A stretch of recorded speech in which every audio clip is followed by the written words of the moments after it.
I'm Steve. I'm Jenny. And we're meant to be photography. And we're at the Flourish Vitality Center. Flourish. Did I get it right this time? You're getting there. Yay! And we're talking about lenses today. The Lens Kit. This is just some of our lenses, but... Yep.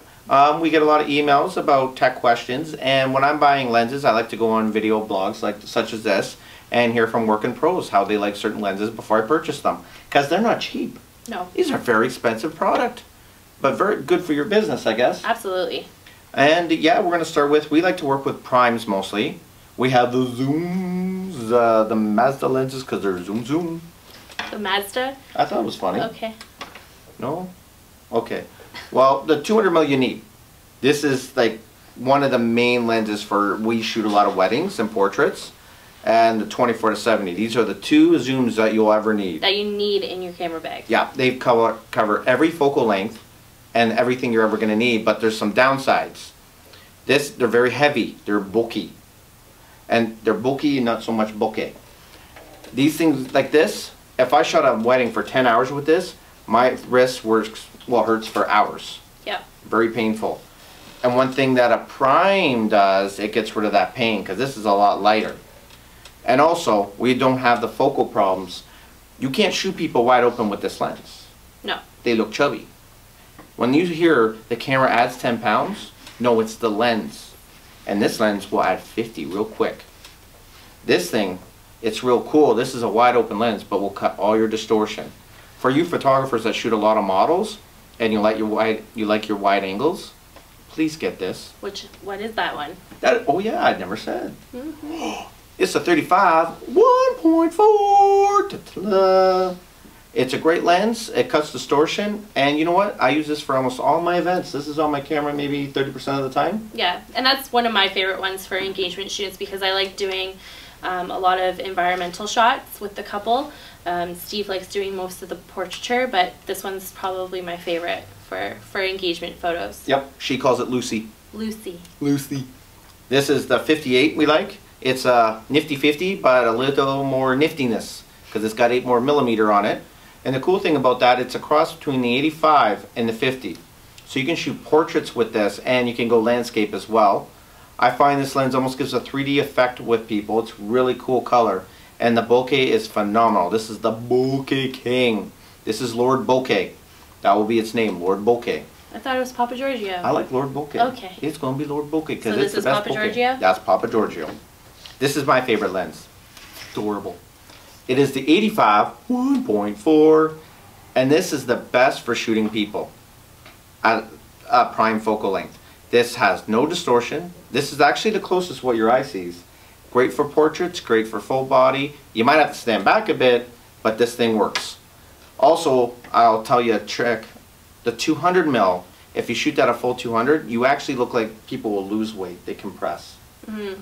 Where the wide angles, they look like they gain weight. That's a big trick a lot of model photographers don't know. They shoot a lot of people for a living. You'll see, if you watch shows like America Top Model, they always have telephotos. That's the reason. But they get heavy. That is a beast of a lens, and it's big in your bag, where you can have 3 or 4 lenses take up the same space as a 200mm. Mm-hmm. That's another reason we like prime. We can carry a lot more. Like we gotta change the lenses a lot, but it works. Yeah, I find that's the one downside for primes, that you have to change it a lot. But that's why there's 2 shooters. There's better. You shoot wide, I shoot the portrait. That's usually what happens. Show out this one, I'll have this one. Sometimes this one. The middle lens. We love it. It's like the middle child. King Bokeh.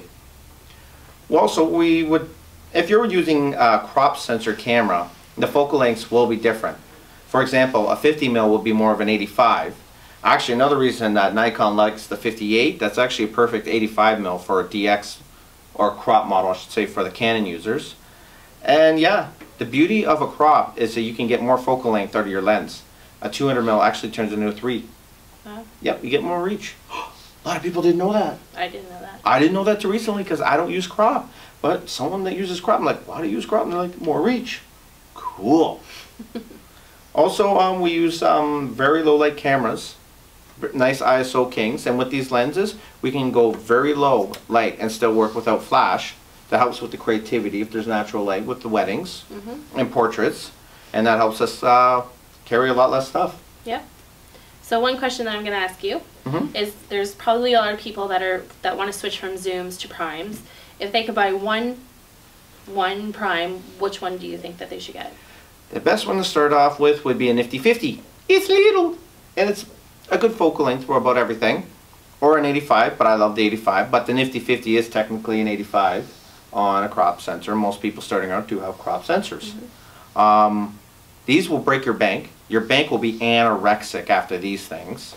So I suggest, unless you're working pro and you need the tools, buy them.